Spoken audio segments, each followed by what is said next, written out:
प्रभु ले ले मुझे तू बाहों में, कहीं गिर ना जाऊं गुनाहों में। मेरा तन मन और धन तेरे लिए, मेरा सारा जीवन तेरे लिए। मेरा तन मन और धन तेरे लिए, मेरा सारा जीवन तेरे लिए। मुझे ले चल तू अपनी राहों में, कहीं गिर ना जाऊं गुनाहों में। मुझे ले चल तू अपनी राहों में, कहीं गिर ना जाऊं गुनाहों में। प्रभु ले ले मुझे तू बाहों में, कहीं गिर ना जाऊं गुनाहों में। मेरे दिल को तू अपने रूह से भर, मेरा दिल हो सिर्फ तेरा ही घर। मेरे दिल को तू अपने रूह से भर, मेरा दिल हो सिर्फ तेरा ही घर।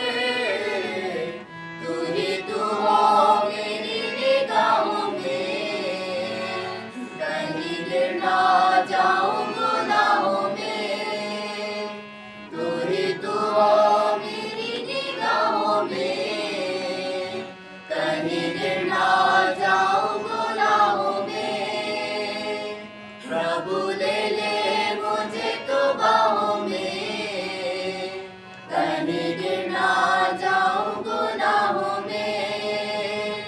पापियों को मैं लाऊं तेरे पास, अब भी खुशी पाए जो है उदास। पापियों को मैं लाऊं तेरे पास, अब भी खुशी पाए जो है उदास। वो भी हो जाए तेरी गवाहों में, कहीं गिर ना जाऊं गुनाहों में। वो भी हो जाए तेरे गवाहों में, कहीं गिर ना जाऊं गुनाहों में।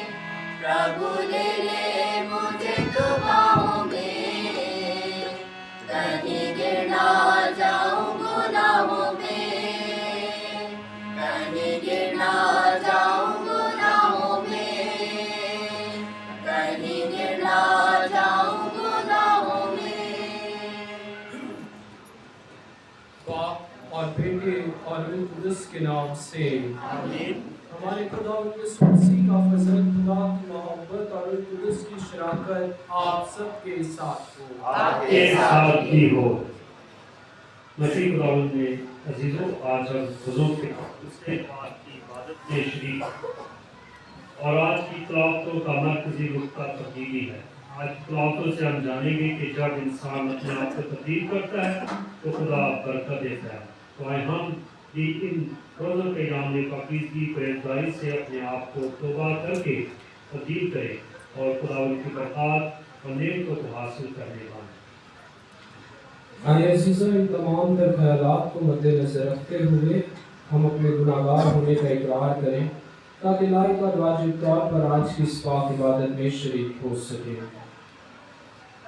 मैं कादिर मुतलक खुदा और आप सबके सामने इकरार करता हूँ कि मैं अपने ख्याल और बात और कामों में सबसे बेशुमार गुनाह किए हैं।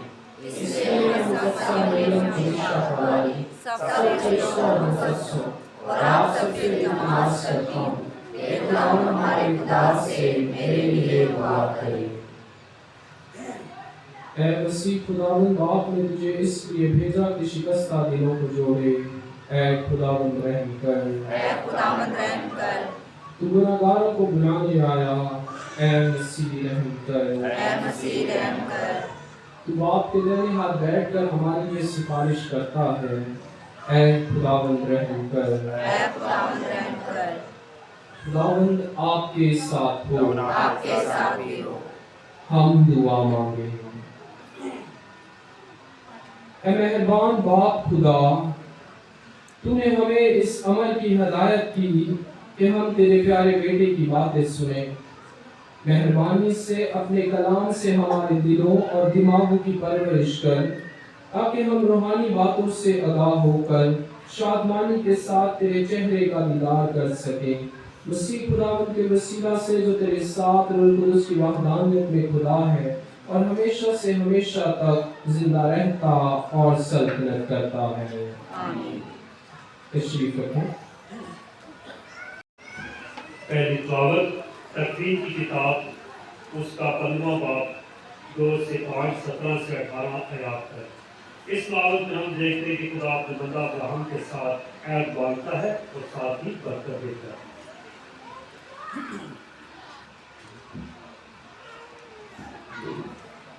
उस वक्त खुदावन इब्राहिम को बाहर ले गया और कहा, आसमान की तरफ निगाह कर और सितारों को गिन, अगर तू इन्हें गिन सके। और उसने उससे कहा कि तेरी औलाद ऐसी ही होगी। और इब्राहिम खुदावन पर ईमान लाया और ये इसके लिए रास्ते महसूस हुआ। तब उसने उससे कहा, मैं खुदावन हूँ जो तुझे कल्दाइयों की ओर से निकाल लाया और तुझको ये जमीन में राज में ढूंढ। और उसने कहा कि ऐ खुदावन खुदा, मैं क्यों कर जानूं कि मैं उसका वारिस होऊंगा। और खुदावन ने जवाब देकर कहा कि 3 बरस की एक बच्चिया और 30 बरस का एक बकरी और 3 बरस का एक मेंढा और एक कुंबरी और एक कबूतर का बच्चा मेरे वास्ते ला। और उसने उन सबको लिया और उनको बीच से 2 टुकड़े किए और हर एक टुकड़ा उसके दूसरे टुकड़े के मुकाबले में रखा। मगर परिंदों के टुकड़े न किए। तो शिकारी परिंदे उन लाशों पर उतरे, पर इब्राहिम उन्हें भुंकाता रहा। और जब आफताब गरूब होने लगा तो इब्राहिम को गहरी नींद आई और बड़ी होलनाक तारीकी उस पर छा गई। और जब सूरज डूबा और अंधेरा हो गया तो देखो, एक तंदूर जिससे धुआं उठता था और एक जलती मशल उन टुकड़ों के बीच में से गुजरी। उस दिन खुदावन ने इब्राहिम से कहत करके कहा कि मैं तेरी औलाद को ये जमीन दूंगा, मिस्र के दरिया से लेकर बड़े दरियाए खराब तक। पाक कलाम के पढ़े और सुने जाने पर खुदा की बरकत हो। हमारी आज का जमाती जरूर खुदावन मेरा नूरो, मेरी निजात है। खुदावन मेरा नूरो, मेरी निजात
दूसरी तिलावत इल्म के नाम पर उसका तीसरा बाप 17 है, चौथे बाप की पहली है। इस तिलावत को दर्शपाल हमें तनकीद करते हैं कि हम दुनियावी चीज़ों की फिक्र ना करें, बल्कि अपने आप को रूहानी तौर पर तैयार करें।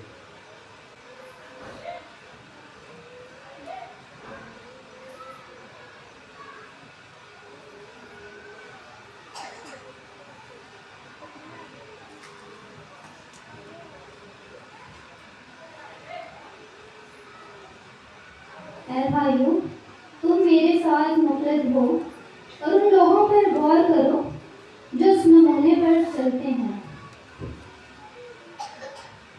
जो हम वे देखते हैं, क्योंकि वे तेरे ऐसे हैं जिनका जिक्र मैंने तुमसे बार बार किया है और अब भी रो रो कर कहता हूँ कि वो अपने चाल चलन से मसीह की सलीब के दुश्मन हैं। इनका अंजाम हलाकत है, उनका खुदा पेट है, इनका फख्र इनकी शर्मनाक बातों पर है।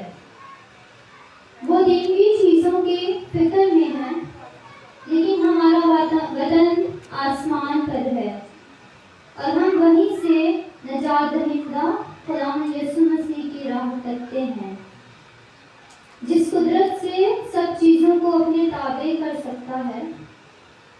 इसकी तासीर के मुताबिक वो हमारे पस्तहाल बदन की शक्ल बदल कर अपने जलाली बदन की सूरत पर बनाएगा।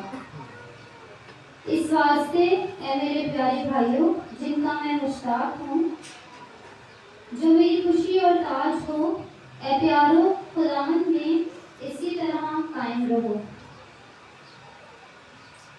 पाक कलाम के पढ़े और सुने जाने पर खुदा की बरकत हो।